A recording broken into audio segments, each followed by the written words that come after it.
At its peak, the G. Heileman Brewing Company of La Crosse, Wisconsin, commanded 8.9% of the entire American beer market, operated 13 breweries across the United States, employed roughly 3,000 workers in Wisconsin alone, and produced more than 17 million barrels of beer each year.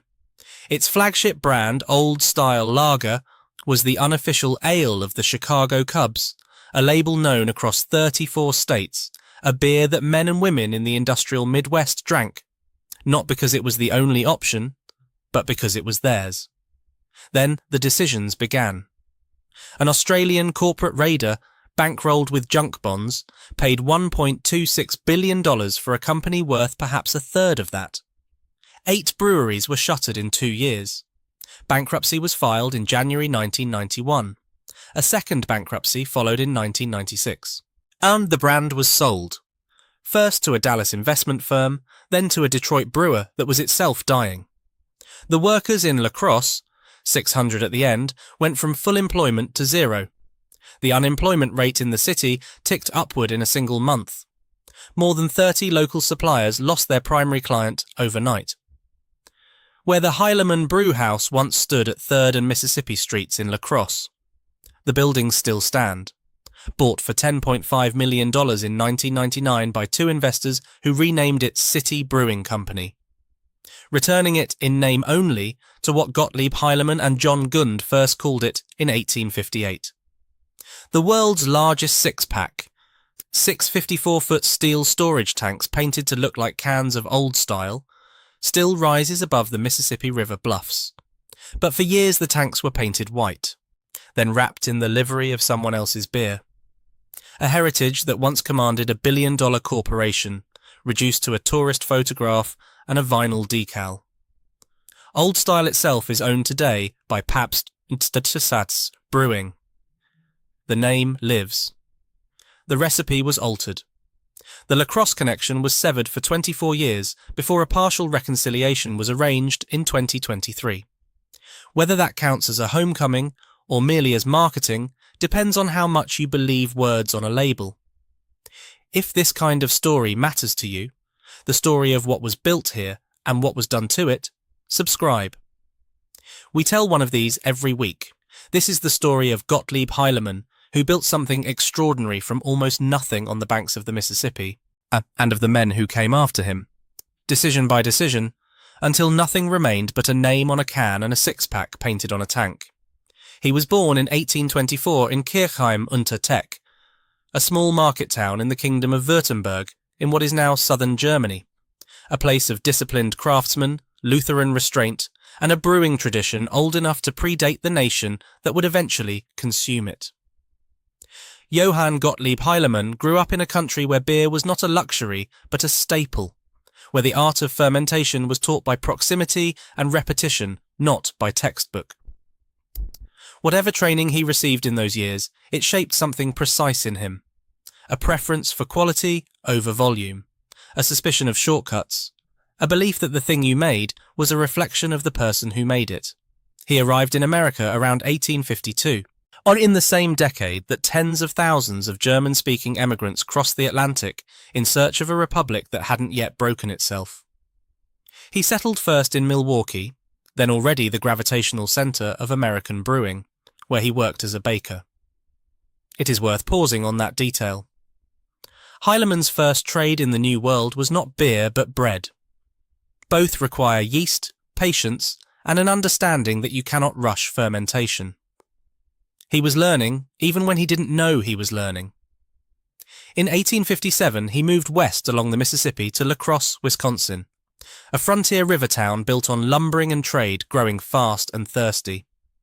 His wife Johanna, whom he had married on June 28, 1858, had herself worked as a housemaid in Milwaukee, for Friedrich Pabst, as it happened, the man whose name would one day own her husband's legacy.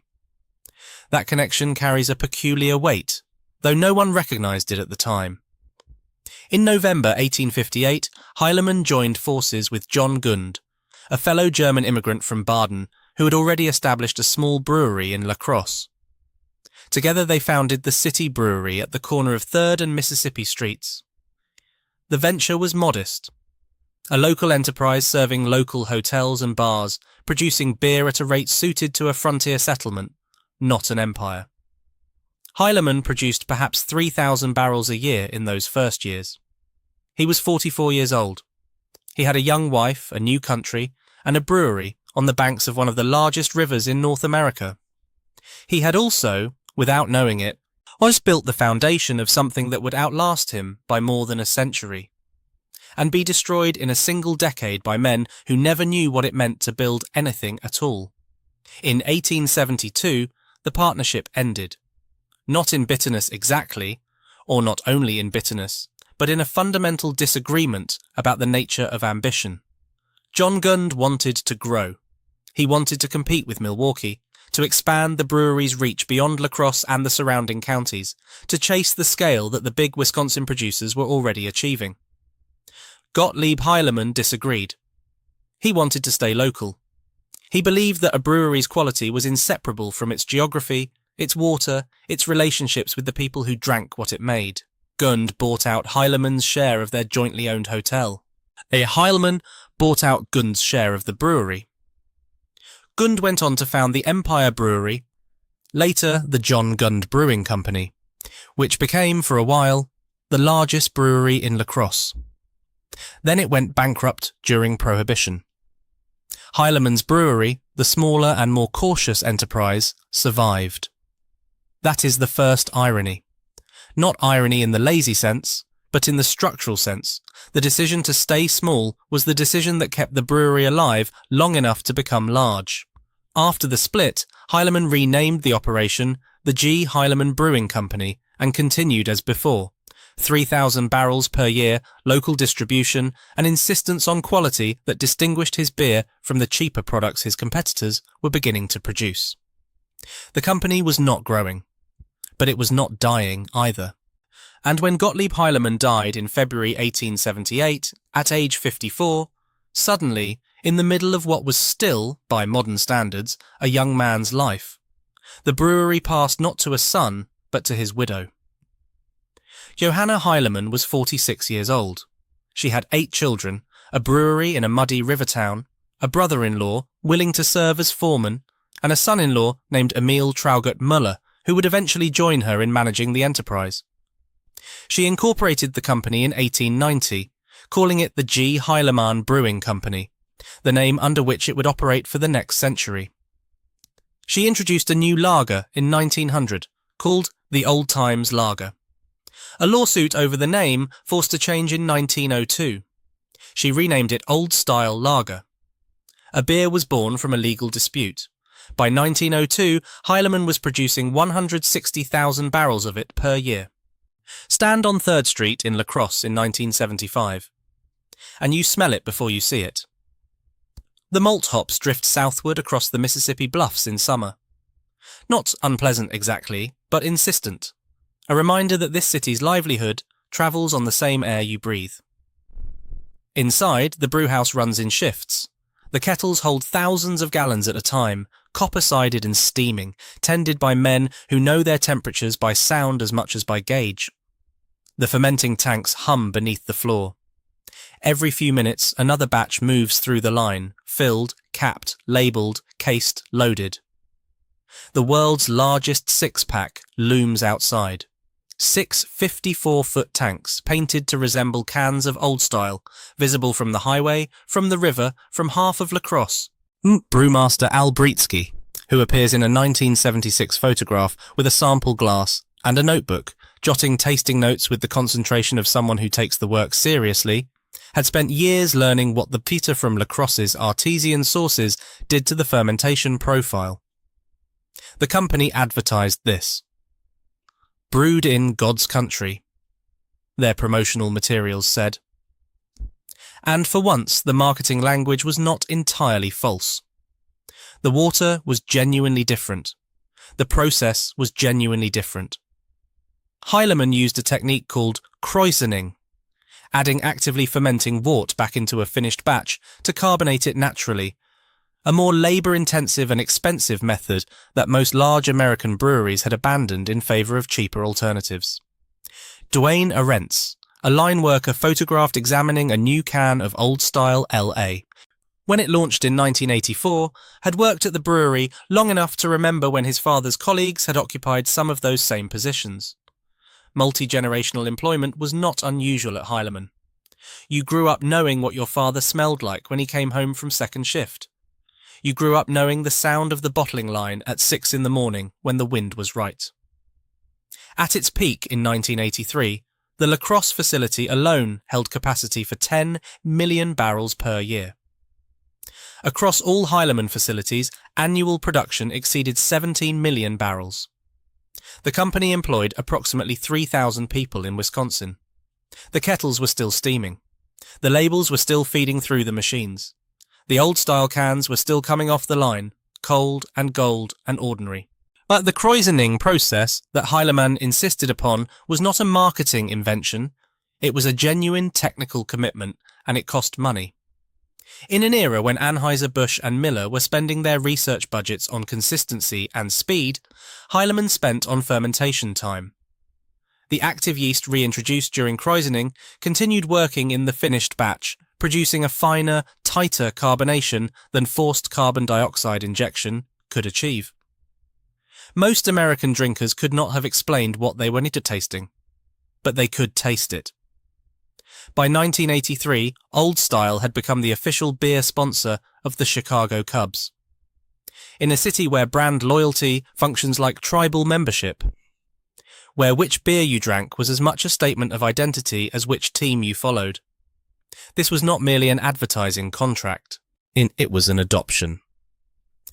Old Style became, by popular consensus, Chicago's beer, despite being brewed 300 miles northwest in a Wisconsin river town most Chicagoans had never visited.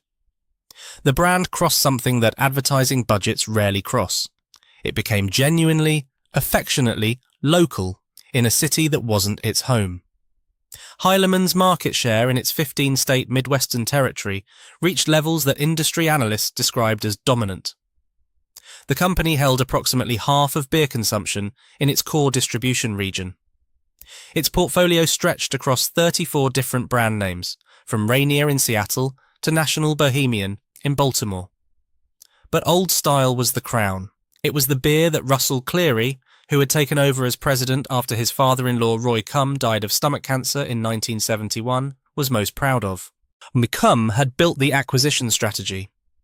Cleary had executed it with extraordinary precision, moving Heileman from 39th in the national rankings to 4th by 1983, behind only Anheuser-Busch, Miller and Stroh.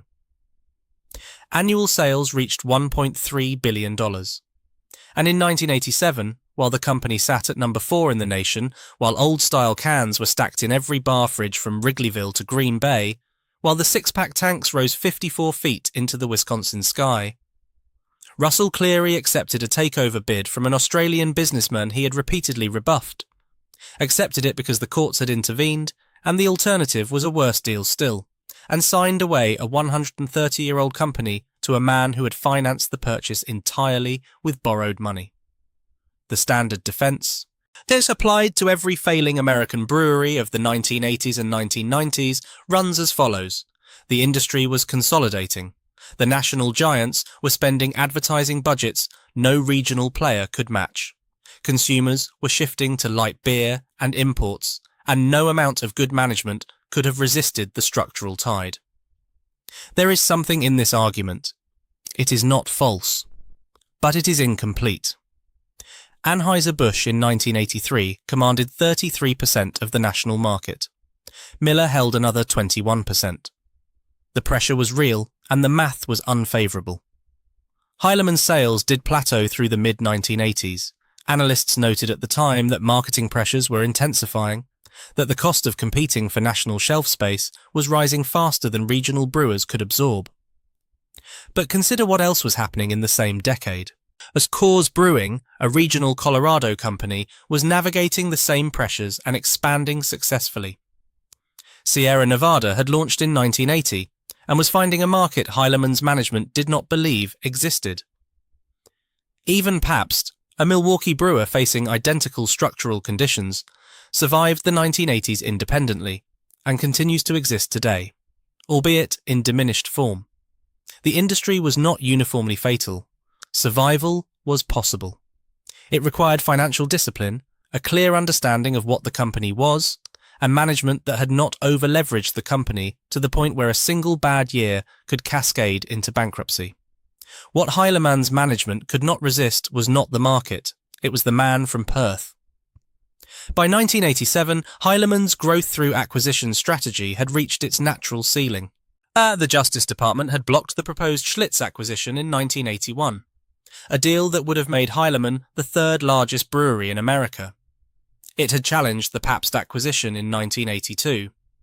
Cleary had pushed as far as the antitrust authorities would allow, and no further. The company was fourth in market share, profitable and operationally sound. It was not in distress. It was not declining.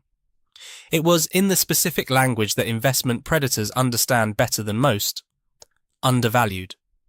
And Alan Bond, who had dropped out of school at 14, become a millionaire in Perth real estate by 21, and parlayed debt into empire with a recklessness that was later found to be, in part, criminal, had decided that what his global brewing ambitions required was a Midwestern American distribution network. He would have it. Whatever it cost. On September the 23rd, 1987, Russell G. Cleary, the man who had spent 2 decades building G. Heileman Brewing into a national force, the man who had successfully rebuffed Alan Bond's earlier hostile approaches, and had persuaded Wisconsin legislators to pass anti-takeover laws specifically to protect the company, accepted a buyout offer. The price was $40.75 per share, driven up from Bond's original $38 offer by the very legislation Cleary had championed. The total transaction value, $1.22 billion. Cleary, speaking at the press conference in La Crosse that afternoon, said the deal was what's best for the employees, the state of Wisconsin and the shareholders. The agreement included a provision that Heileman would maintain its operations in Wisconsin and keep its corporate headquarters in La Crosse. Cleary himself would join Bond's board of directors. He retired from the company in 1989. Bond had financed the acquisition with junk bonds. Not partly, not substantially, entirely. The $1.26 billion purchase price, which, according to multiple industry analysts and later reported by the BBC, was approximately 3 times what the company was actually worth, was built on the same financial architecture that Bond had used to purchase Australian television networks. The Van Gogh painting Irises, for $54 million at auction, $27 million of which was financed by the auctioneer and never repaid, and dozens of other acquisitions that constituted, in retrospect, the most spectacular over-leveraged empire in Australian corporate history. The stock market crashed in October 1987, 1 month after the Heileman deal closed. Bond's juggling act became impossible. By January 1991, Heileman filed for Chapter 11 bankruptcy. Protection in New York, listing secured debts of $580 million, unsecured notes, and junk bonds of $200 million, and $610 million in other liabilities, obligations specifically to Bond. Assets of $1.2 billion. A company that had taken 130 years to build had been made insolvent in 39 months. The road not taken was clear to observers at the time. Industry analyst Marty Rom of Donaldson, Lufkin and Jenrette had said publicly in 1982 that going with Heileman would have been a better fate for Schlitz than going to Stroh. Multiple analysts had called Bond's 1987 valuation absurd. The alternative was continued independence, the same path that had taken Heileman from 39th to 4th in 20 years. Instead, the 4th largest brewery in America was traded for junk. After Cleary retired in 1989, G. Heileman Brewing Company entered a period of management that its own employees would later describe, with the specific economy of people who have watched something die slowly, as a parade of strangers. Between Bond's acquisition in 1987 and the company's second bankruptcy in 1996, Heileman rotated through executive leadership with a frequency that precluded any coherent strategy. Thomas J. Rattigan arrived as chairman and chief executive officer during the bankruptcy proceedings. It was Rattigan who, In 1991, with the company barely out of Chapter 11 protection, its creditors still circling, its workforce already diminished, authorized the development of Power Master, a malt liquor brewed at 7.4% alcohol by volume. Why targeted at the Chicago market, in a city where Heileman's advertising relationships had historically been with the Cubs and with the working class. Father Michael Pfleger of St. Sabina Church in Chicago and Reverend George Clements travelled to Lacrosse to confront brewery management directly. They were told Rattigan was out of town. No one else would meet with them. They refused to leave. They were arrested for trespassing. In early July 1991, Bureau of Alcohol, Tobacco and Firearms representatives arrived at the Lacrosse Brewery for a 2-hour meeting and informed Heileman management that approval of the Power Master label was being withdrawn. The brand was discontinued. The publicity had been catastrophic. The brand that had once meant Wrigley Field and Wisconsin summer now meant federal agents in the brew house. In 1993, the Texas private equity firm Hicks, Muse, Tate and First, which had no prior experience in brewing, purchased Heileman for $390 million. They had made their fortune turning around Dr. Pepper. They offered a menthol-flavoured version of Colt 45. They presided over a continuing collapse. In early 1996, unable to make required interest payments or meet payroll, Heileman declared bankruptcy a second time and agreed to be acquired by the Stroh Brewery Company of Detroit, which was itself fighting for survival. Stroh paid approximately $275 million. The company that Alan Bond had paid $1.26 billion for, that Cleary had built over 2 decades from a regional Midwestern brewer into the 4th largest operation in America, sold for less than a quarter of that price, to a buyer who was himself going under. The kettles in Lacrosse were still warm, but fewer and fewer hands were tending them. We are just past halfway. If you're finding this valuable, the history, the research, the detail, a like takes 2 seconds, and it means we can keep making these. Now back to the story. Stroh Brewery Company of Detroit had its own long history. Founded in 1850, fire brewed for most of its existence, a regional institution in its own right. But by the mid-1990s, Stroh was not buying Heileman as a vehicle for growth. It was buying market share and brand names to keep itself above water. The arithmetic of the deal was brutal. With the addition of Heileman's brands, Stroh would hold approximately 9% of United States beer sales, nudging toward Coors at 10%. But both were running far behind Anheuser-Busch, which held its dominant market position with a stability that neither regional player could replicate. What followed the Stroh acquisition in 1996 was not transformation, it was managed reduction. Stroh closed what it considered inefficient facilities. Lacrosse was retained for a period, the only facility in the entire Heileman portfolio that still bore any connection to the original company's DNA. But workers continued to be cut.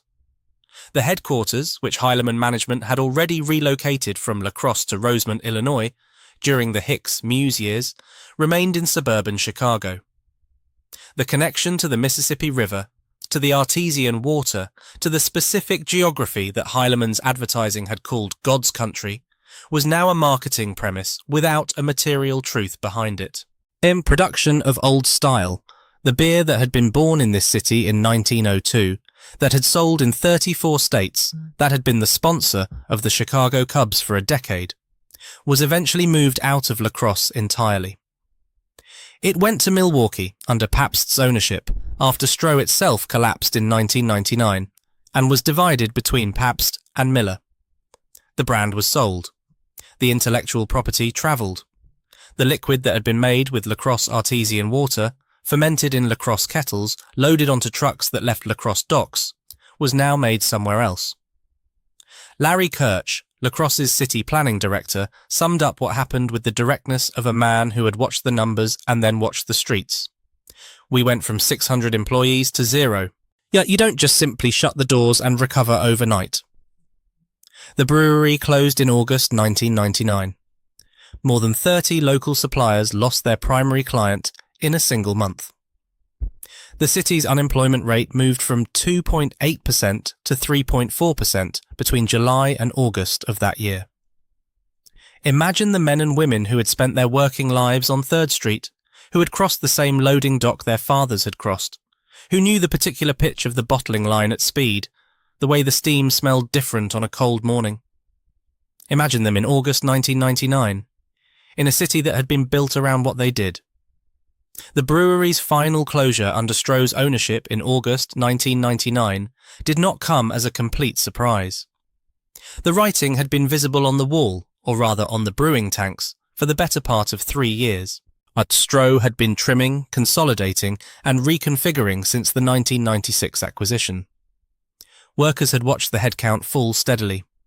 Union representatives at Brewery Workers, Local 1081, the same union whose business agent Bill Ackright had been photographed in 1977 pounding a bung into the 6 millionth barrel of beer alongside Russell Cleary, had watched the collective bargaining agreements become progressively thinner with each negotiation cycle. The city had tried to intervene. Crosse provided over $833,000 in city and county loans, supplemented by $500,000 in state aid and tax credits, in an attempt to preserve employment. The investments did not change the outcome. When a brewer is collapsing under 9 years of accumulated debt loaded by a man who was later sentenced to 7 years in prison for fraud in Australia, it passed through a private equity firm with no brewing experience, then sold to another brewer that was itself beyond saving. No municipal loan changes the trajectory. What the workers knew was this. The thing that had defined their city for 141 years was going to stop. The 6-pack tanks would still stand. The building on 3rd Street would still stand. But the process, the malt, the hops, the water drawn from Crosse's artesian sources, the krausening, the line workers and the brewmasters and the union stewards and the delivery drivers, that process was ending. Randy Hull, a brewery employee who had started in 1986, 1 year before Alan Bond arrived, and who would eventually become vice president of business development at City Brewing, stayed through the transition. He was one of the few. Most did not have that option. The brewery that had employed 3,000 people in Wisconsin at its peak closed its doors with 600 remaining. When the final histories were assembled, in trade publications, in court documents, in the post-mortems that attend any corporate catastrophe large enough to empty a city's workforce, the language was not angry. Institutional language rarely is. It is the measured vocabulary of auditors and analysts and attorneys, and its precision is, in its own way, more devastating than any editorial outburst. Bond Corporation Holdings had paid 3 times what Heileman was worth. This was not a judgment made in retrospect by critics. Industry analysts said so publicly in 1987 before the deal had closed. Jerry Steinman, publisher of the trade magazine Beer Marketer's Insights, was quoted in January 1991 as Heileman's bankruptcy filing landed in a New York court, saying, "The likelihood of Heileman growing in the future is less than that of Iraq winning the war." In June 1991, Bond Corporation Holdings reported that its revenues had dropped 96% over the prior year, that it had lost $512.7 million over the previous 9 months, and that it had divested 97% of its Heileman holdings. In April 1992, Alan Bond was declared personally bankrupt, having failed to repay $194 million to a Hong Kong bank. In 1995, his family settled his debts with creditors at a payment of approximately 12 million Australian dollars, a little over half a cent per dollar owed. In 1997, Bond was sentenced to 7 years in prison after pleading guilty to siphoning 1.2 billion Australian dollars from Bell Resources into Bond Corporation's accounts. And he served 4 years. The men who had built G. Heileman, who had carried its brewing knowledge and its union agreements and its relationship with the Cubs and its artesian water from one generation to the next, were not mentioned in the sentencing documents. They were not parties to the fraud. They were its consequence. The Department of Justice had twice blocked Heileman's own acquisitions of Schlitz in 1981 and of Pabst in 1982 on the grounds that they might distort competition in regional beer markets. Both decisions had merit in antitrust terms, but the practical effect was to prevent Heileman from becoming large enough to resist the predators who came later. The company that the government had kept small was precisely small enough to be swallowed whole. No public authority has ever characterized this sequence of events as anything other than a series of legal transactions. In 1999, Stroh Brewery Company of Detroit, itself struggling under the weight of accumulated debt, too many acquired brands, and a beer market that had passed its moment of mercy for undercapitalized regional players, was sold off. The assets were divided between Pabst Brewing Company and Miller Brewing Company. The brands and intellectual properties that had once constituted the G. Heileman portfolio, Old Style, Special Export, Colt 45, Rainier, Lone Star, National Bohemian, Blatz, Schmidt, Blitz Weinhard, Grain Belt, and the rest, passed to Pabst. Pabst Brewing Company is, at this writing, headquartered in Los Angeles. It is owned by Blue Ribbon Intermediate Holdings, an entity connected to Eugene Casper and a TSG Consumer Partners private equity fund. It does not operate a brewery. It contracts production to other facilities. The Old Style brand, when production was moved away from La Crosse during the Stroh years, went first to Milwaukee. For 24 years, Old Style was not brewed in the city where it had been born in 1902, in the building where Johanna Heileman had incorporated her company in 1890. Pabst's website describes Old Style as a classic American lager brewed in the heart of the Midwest. The language is careful. Brewed in the heart of the Midwest is true, in the way that all technically accurate descriptions can be true while omitting the context that would make them meaningful. In 2023, Pabst announced that production of Old Style would return to La Crosse, to the City Brewing Facility, the building on 3rd Street. The same building, the same address. For the first time in 24 years. La Crosse responded by establishing an annual celebration called Old Style Day on July the 18th, with bars offering specials and merchandise. It was called a homecoming. The original recipe, according to those who track such things, was not restored. What returned was the brand, the label, the name. What had been made with La Crosse artesian water and croisoned in La Crosse kettles by men who had learned the process from men who had learned it from Johanna Heileman's brewmasters. That process had been interrupted for long enough that it was not, precisely, the same thing that came back. The kettles in La Crosse are still steaming, but the hands that tend them are tending someone else's contract. As Randy Hull had started at the brewery in 1986, the year before Alan Bond arrived. He stayed through the bankruptcy, through the Hicks, Muse years, through the Stroh acquisition, and into the City Brewing era that followed. He became Vice President of Business Development. He is the exception, not the rule.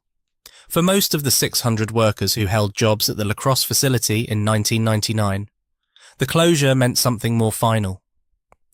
La Crosse is a city of approximately 50,000 people on the Mississippi River. It is not a place with an abundant surplus of equivalent employment.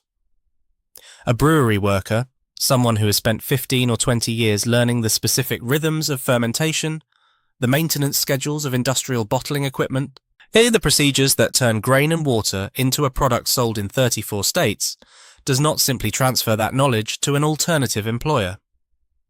More than 30 suppliers in La Crosse lost one of their primary clients when the brewery closed. The businesses that had grown up around the brewery, the equipment suppliers, the packaging vendors, the transportation companies, the taverns that had served the workers on the walk home, did not all survive the adjustment.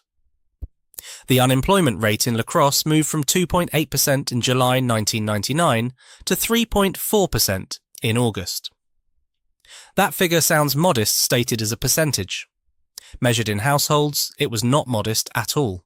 Then the retraining question that every such closure generates, what do you do with a population of skilled industrial workers in a city that no longer has the industry, was not answered with any particular elegance in La Crosse.